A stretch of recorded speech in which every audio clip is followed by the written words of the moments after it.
All right. So, some just in case messages warning.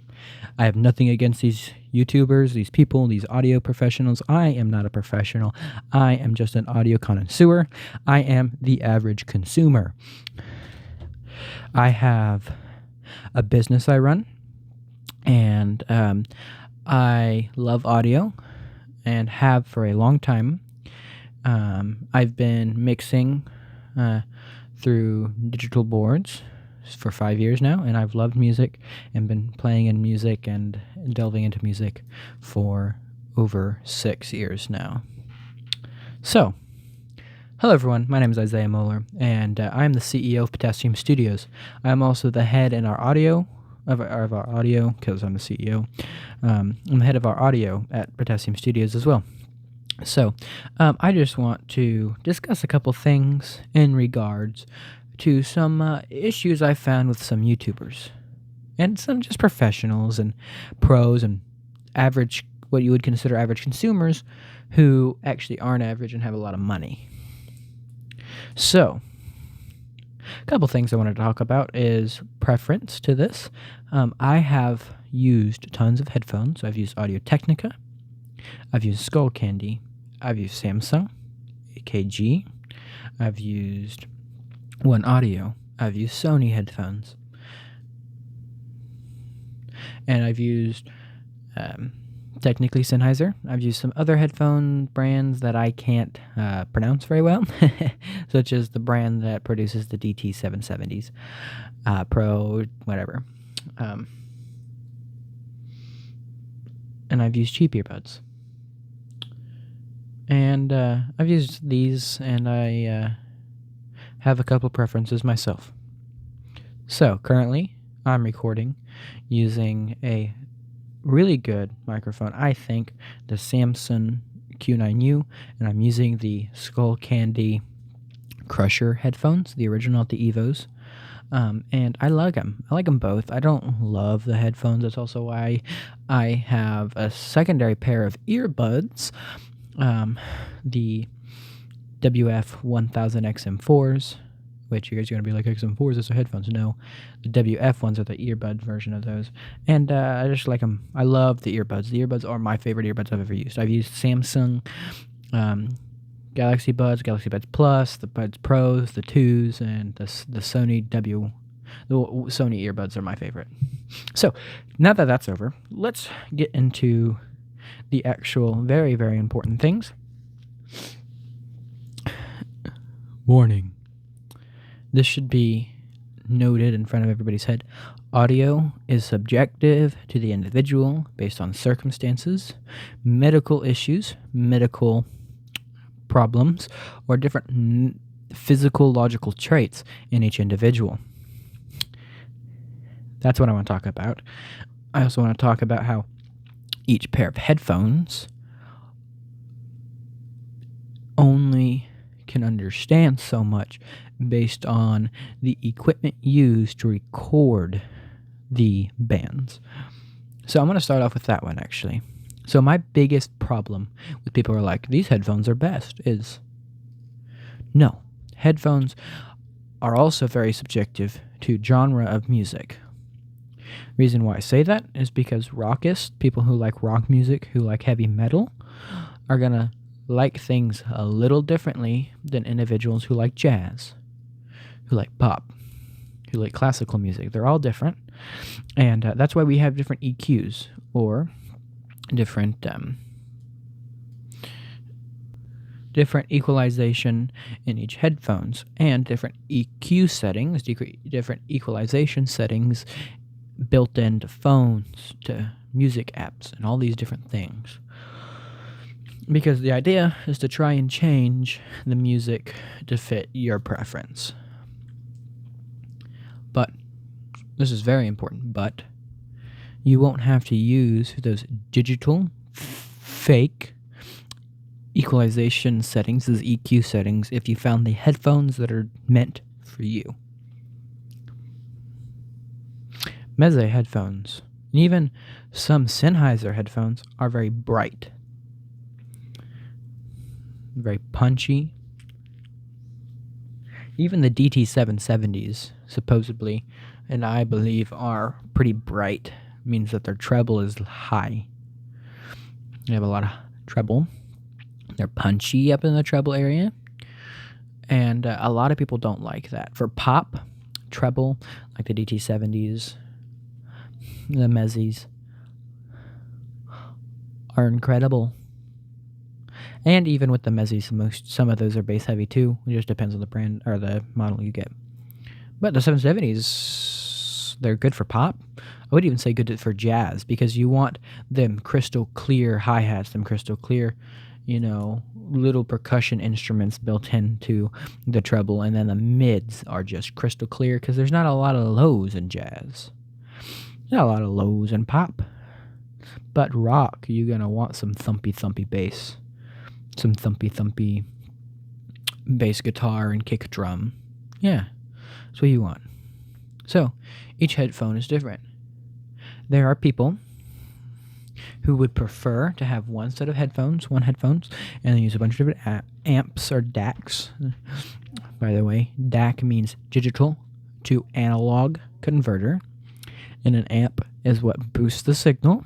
Each headphone has their own impedance, and impedance is how much power it takes to supply the proper amount of power to your headphones to use, which every pair of headphones needs power to get those magnetic drivers that are in your left and right side of each pair of headphones, unless you only have one side of headphones, and then you're weird, to get them to move and to move back and forth on those frequencies to move across those magnetic drivers.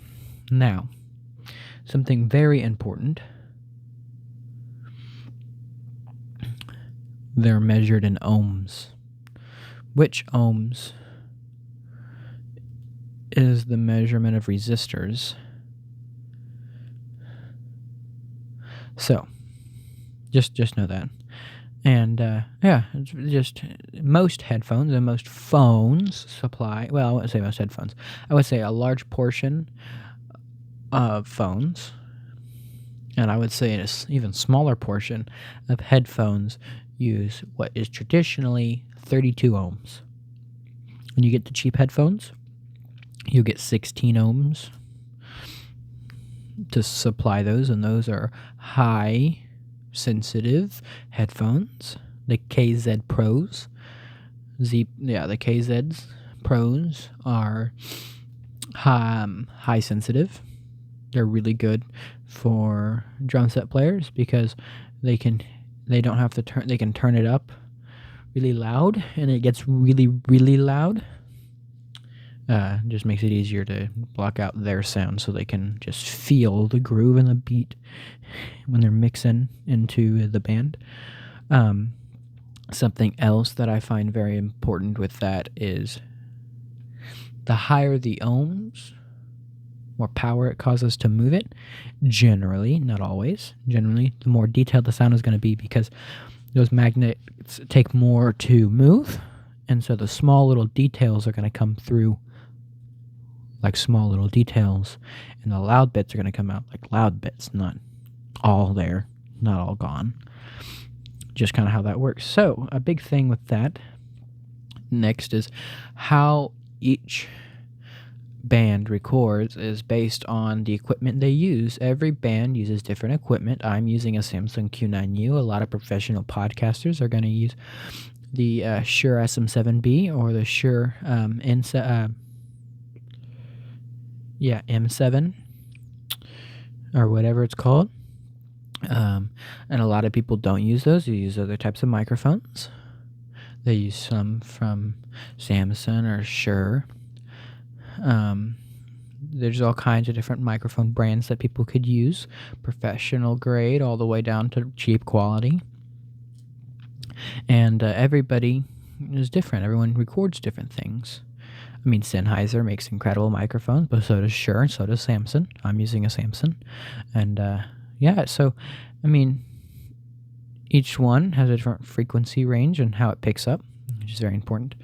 Everyone picks up different waves, magnetic or radio waves in the air. And Some don't have as good stabilizers as others.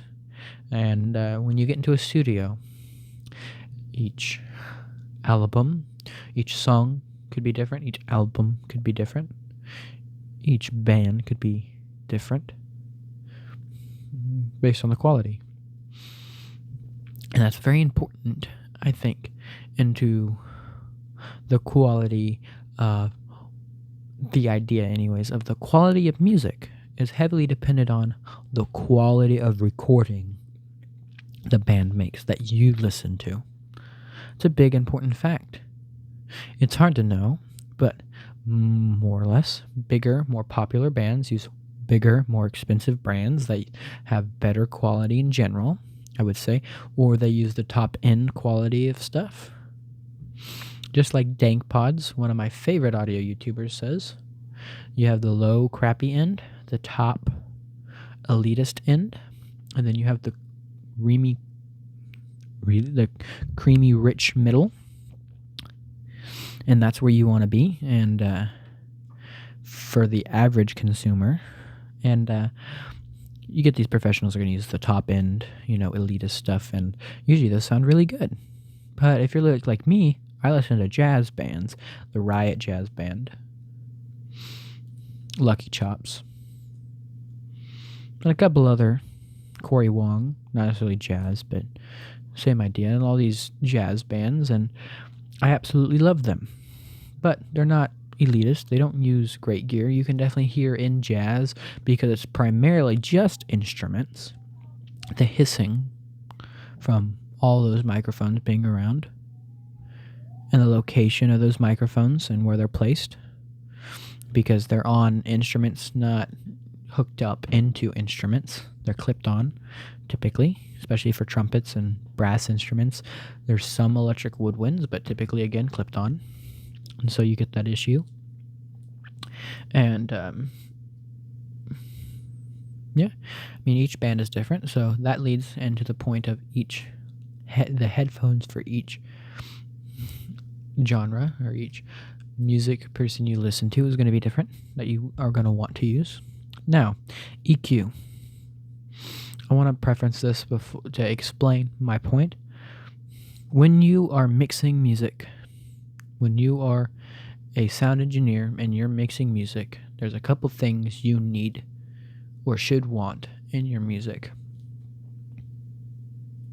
You want the band and everything to start off at 0, which is like equality,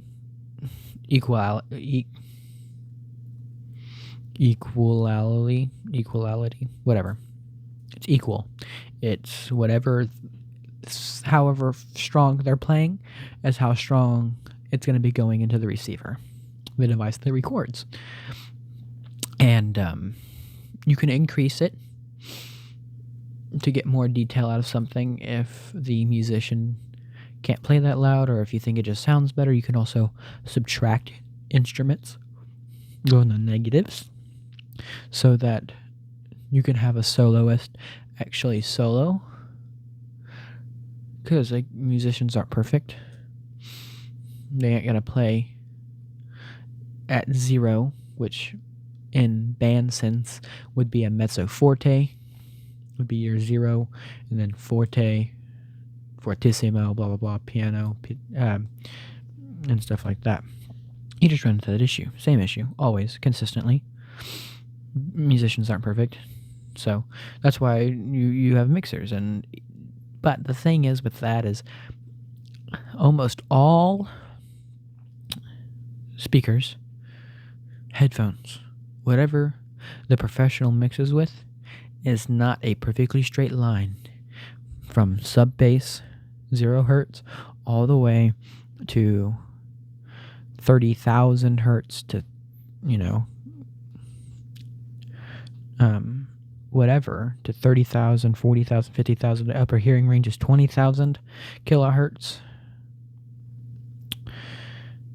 But those headphones aren't going to be a perfectly straight line. So it also is important to understand that on top of the difference in each microphone that is recording each instrument, the person who is mixing those instruments are going to hear different things based on the equipment that they use to mix. And so that's how the final mixing product turns out. It will be different based on those settings. And then on top of that, you also have your headphones you're listening to. Backtrack one step, the DAC, the digital to analog converter based in each phone, everything has a DAC that nowadays, Xbox controller, PlayStation controller, TV has a DAC, phone has a DAC, microphones that you hear yourself into have a DAC.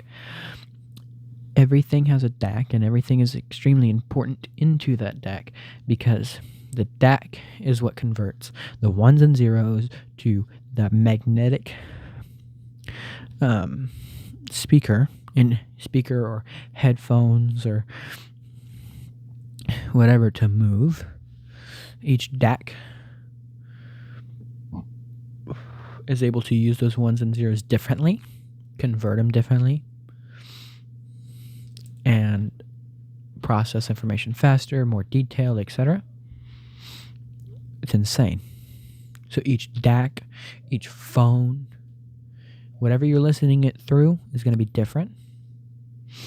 And then you get to the headphones and how they also sound different because of the way that they produce sound through those drivers, those magnetic drivers that are in each pair of headphones or speakers. And that's not including like actual issues with each one, such as a ruptured or like individual problem. And so in detail, in summary, each listener has different preferences based on the music type. Each listener has different preferences based on genre, based on the band. Each band has different preferences based on the audio director, the sound engineer, based on the musicians, based on the equipment used. All of those come into account when you are trying to claim best headphones. Most expensive to cheapest do not matter because of the equipment used per band. And on top of that, the different shapes and ear canals, the different feelings in each eardrum and how the actual sound wave is interpreted. Some people's eardrums are more sensitive to treble, some are more sensitive to bass. So the biggest thing I think we should do instead of doing, here are the best $20 headphones. Here are the best bass conscious headphones that have the strongest, clearest bass under X price point. And I think that's what we fail at. Not necessarily that has to be a specific video, but I think we need to clarify that. To me, a professional, critical plus, you are professional. I think when you talk about headphones, for the headphones you used, you need to clarify, okay, so these headphones have, like if you're trying to explain to someone headphones and that what you're listening to, here is what the graph says. The graph is accurate. But also, here's what the graph says. Explain the graph. And that's why I like Critical Plus so much, is because, yeah, he clearly, he gives you a graph. He actually tests these headphones and puts a graph in there. Now you know what the audio profile is of these headphones. So let's say you narrow it down. Headphones, okay, I like a lot of bass, a good amount of treble, and a strong, clear, crisp bass, strong, clear, crisp mids. Treble don't really matter to me. That's just my preference. sneezeth. And they don't really matter to me too much. I still want them clear, I still want them crisp, but I don't need to have them super loud. Now, to my favorite YouTuber, DankPods. Favorite audio YouTuber, DankPods. Let's talk about the idea of comfort and quality and what comes in those headphones and how they look. Because if they sound amazing, but they feel like crap, and they look like crap, and they look and feel like trash, you are not going to want them. I wish I had the money and the ability to go through and test headphones quality.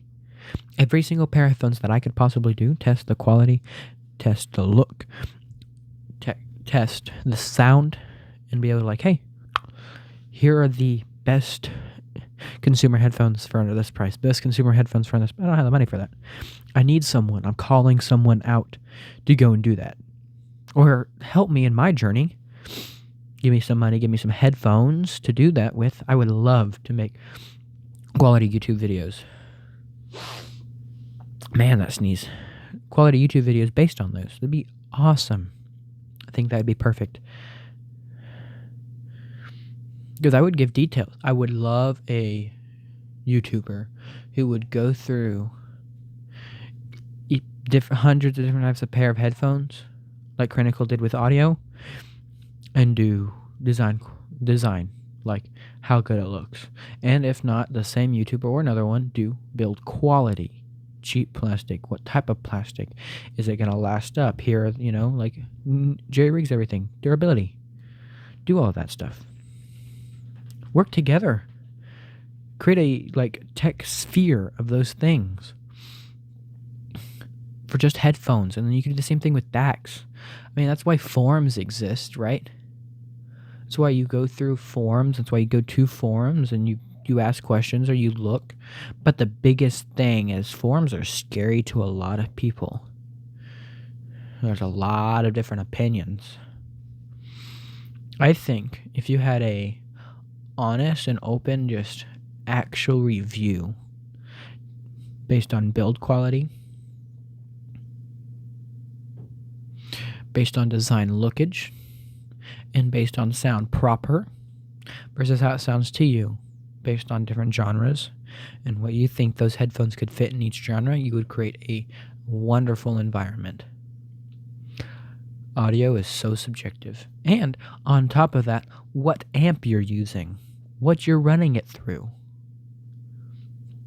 Because if I'm running a 250 Ohmen DT770 Pro through my 32 ohm amp, 32 ohm DAC built into my Samsung Galaxy S9 or Galaxy S21 Plus, through the DAC, through a USB to 3.5 millimeter headphone jack, using that DAC, it's going to sound completely different than using my Via BTR5 or the Diablo or different DACs that you can use to listen to music. So I definitely think that is very, very important. Now, we got that all said. Again, I love all them YouTubers, so I hope everything goes incredibly well, and I hope that this video finds you just safe and sound. Isaiah signing out. Bye-bye.